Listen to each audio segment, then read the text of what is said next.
Kehilangan kemampuan indera penciuman kini jadi salah satu efek samping yang dilaporkan pasien COVID-19.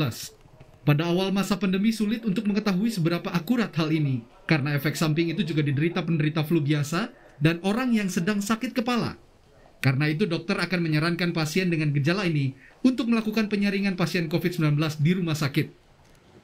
Kesulitan mencium bau itu kita bahasa medisnya anosmia. Jadi anosmia atau tidak bisa mencium bau itu sebenarnya lebih ke arah gejala dari saluran nafasnya hidung ya. Tapi ada beberapa laporan, memang sedikit sih, yang awalnya dari tidak bisa mencium itu merupakan gejala COVID. Jadi sebenarnya yang tidak, apakah cuman COVID yang bisa bikin gejala tidak bisa mencium atau anosmia? Enggak, ada yang lain. Tapi jangan lupa bahwa COVID juga bisa. Ya, jadi kita nggak bisa bilang, oh pasti bukan COVID atau pasti COVID. Ya, kita tetap waspada. Ya. Jadi tetap harus melakukan screening, Dok, kalau begitu? Sebaiknya tetap. Karena memang ada bagian laporan tentang anosmia yang disebabkan oleh COVID. Beberapa waktu lalu ratusan warga di Banjar Dinas Keciciang Islam, Desa Bungaya Kangin, Karangasem, Bali, sempat mengalami hilangnya indera penciuman, bahkan hingga beberapa bulan. Hal ini dirasakan warga tanpa disertai gejala lain seperti flu, batuk, pilek, ataupun demam. Hal ini pun sempat membuat warga resah dan khawatir menjadi gejala spesifik COVID-19. Ya kan hampir 6 bulan ya. Jadi masyarakat banyak yang adalah yang mengeluh kalau penciumannya itu kurang berfungsi. Nah kemudian ada yang mencoba juga rapid mandiri, ternyata non reaktif. Ternyata masyarakat ini dibayangi oleh rasa ketakutan yang tinggi. Saat mendapatkan informasi ini, Dinas Kesehatan Kabupaten Karangasem pada waktu itu langsung menindaklanjuti hal ini dengan melakukan pelacakan. Pasalnya penyelidikan epidemiologi adalah hal yang paling akurat untuk memastikan ada tidaknya hubungan gejala hilangnya indera penciuman dengan orang yang dinyatakan positif COVID-19. Ratusan mengeluh gangguan penciuman, tentu kami harus berpikir positif, yaitu melacak survei atau melakukan penyelidikan epidemiologi. Jadi berapa tingkat kebenarannya itu, kemudian kalau memang ada indikasi, kalau ada sakit dan mengarah ini, tentu kita akan tindak lanjuti dengan pemeriksaan lanjutan. Berdasarkan data yang dilaporkan Satuan Tugas Penanganan COVID-19 Nasional, gejala kehilangan indera penciuman tidak masuk dalam 13 gejala COVID-19 yang dilaporkan serta dirasakan pasien. Rata-rata gejala pasien positif COVID-19 yang dilaporkan masih didominasi batuk, demam, sesak napas, lemas, dan pilek. Gejala lainnya yang terdeteksi yakni sakit tenggorokan, sakit kepala, mual, kram otot, menggigil, sakit perut, serta diare. Hingga saat ini belum ada yang bisa memastikan gejala kehilangan indera penciuman menjadi gejala otentik pasien COVID-19. Karena itu tes swab PCR masih menjadi sarana paling akurat untuk memastikan seseorang terinfeksi COVID-19 atau tidak. Tim Liputan, Kompas TV. Saudara, semakin banyak pasien COVID-19 yang melaporkan kehilangan indera penciuman dan juga perasa. Namun hal ini belum dikategorikan sebagai gejala otentik oleh dokter karena bisa dialami juga oleh penderita flu biasa. Lalu bagaimana cara membedakan gejala hilang indera penciuman dari pasien COVID-19 dan penderita flu biasa atau penyakit lainnya? Kami akan bahas hal ini bersama Ketua Tim Protokol, Tim Mitigasi, Pengurus Besar Ikatan Dokter Indonesia, Eka Ginanjar. Selamat malam Pak Eka. Selamat malam Mbak, selamat malam pemirsa. Ada pula Syafri Sitepu, penyintas COVID-19 yang juga Kepala Biro Kompas TV Makassar yang juga pernah mengalami infeksi COVID-19 dan sempat mengalami beberapa gejala-gejala tadi. Bung Syafri, selamat malam. Selamat malam Mbak Sofi. Sudah sehat ya saat ini ya? Alhamdulillah sudah sehat. Senang loh lihatnya udah bugar sekarang ya. Iya Mbak. Oke, Bung Syafri, saya ngobrol dengan Pak Eka lebih dulu ya. Pak Eka, jadi betul ya, memang ada kecenderungan bahwa salah satu gejala COVID-19 ini kehilangan indera penciuman dan juga perasa. Terus kok bisa seperti itu Pak Eka?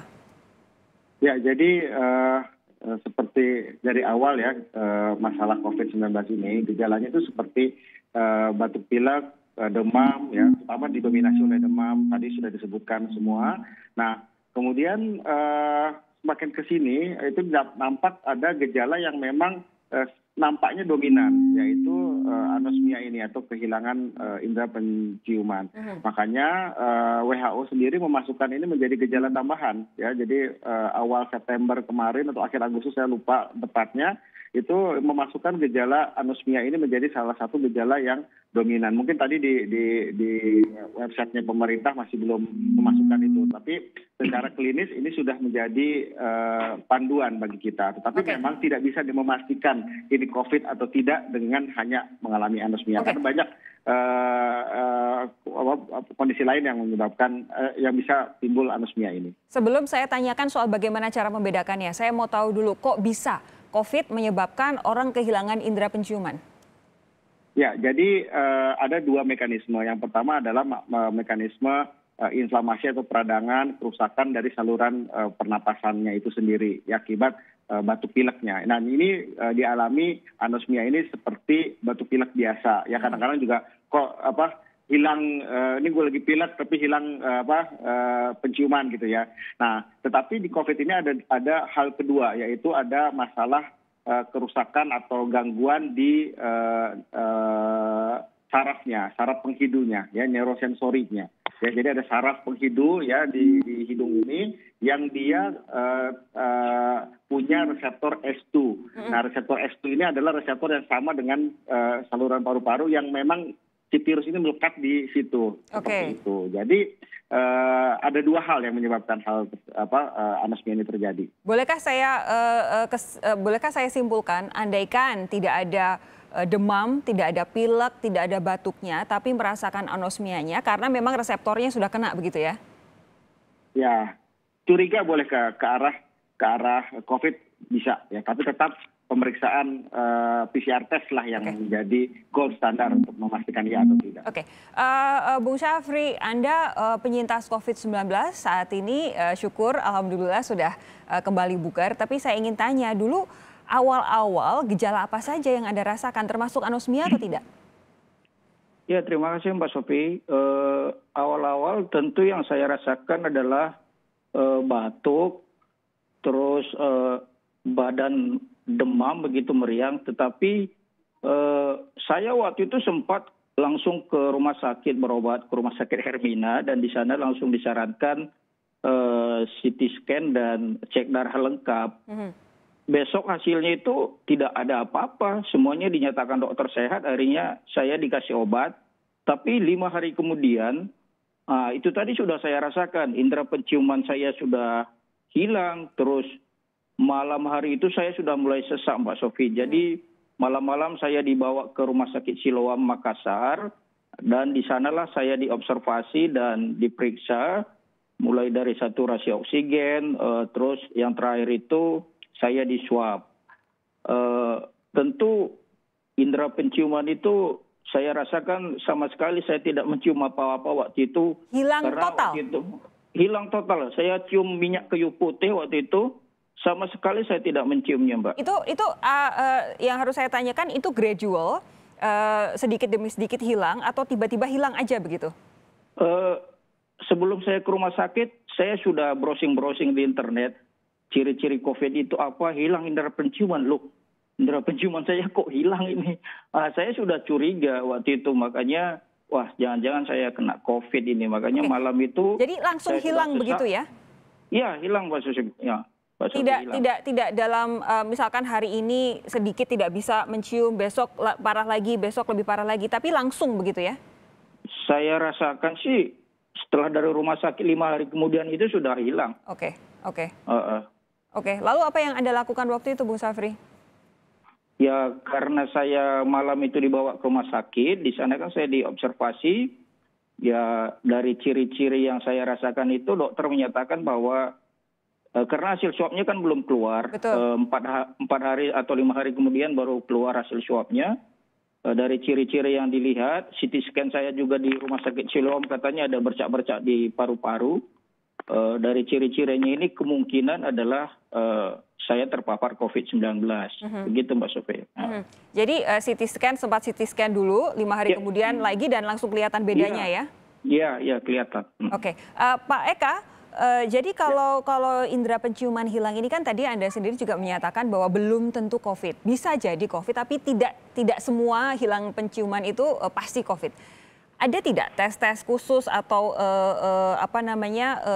ciri-ciri khusus yang bisa membedakan apakah ini hilang penciuman, indera penciuman karena COVID atau mungkin karena yang lain, flu, pilek, sinusitis misalnya? Ya, jadi memang banyak penyebab lain ya. Hilang indera penciuman atau anosmia ini, salah satu tadi disebutkan sinusitis, ya, pilek biasa dan sebagainya. Memang pada COVID-19 ini banyak pasien yang mengakui bahwa hilang indera penciuman ini atau anosmia ini dirasakan memang sangat dominan, sama sekali tidak bisa mencium bau, gitu, sama sekali tidak bisa. Kalau yang kayak pilek, sinusitis dan segala macam itu masih kadang-kadang masih merasa gitu, cuman kok beda gitu. Ini sama sekali tidak bisa hilang. Tapi sekali lagi diagnosis tetap harus pakai PCR. Itu sebagai salah satu gejala yang saat ini kecurigaan jadi besar dengan adanya anosmia. Oke, jadi kalau indera penciuman hilang, biasanya orang kalau tidak bisa membawahi makanan makin tidak mau makan, badan makin drop begitu ya? Ya, akibat penciuman hilang kan jadi nafsu makan kurang ya. Dan apalagi tambah dengan kondisi badan yang sedang tidak enak, ya demam ya, mana enak gitu, apalagi tambah sesak ya pas enggak ya. Oke, apa yang harus Anda lakukan ketika mulai indera penciuman atau indera perasa itu berkurang? Akan dijawab oleh Dr. Eka Ginanjar serta Bung Syafri Sitompul sesaat lagi. Saudara tetap bersama kami, Sapa Indonesia Malam, segera kembali.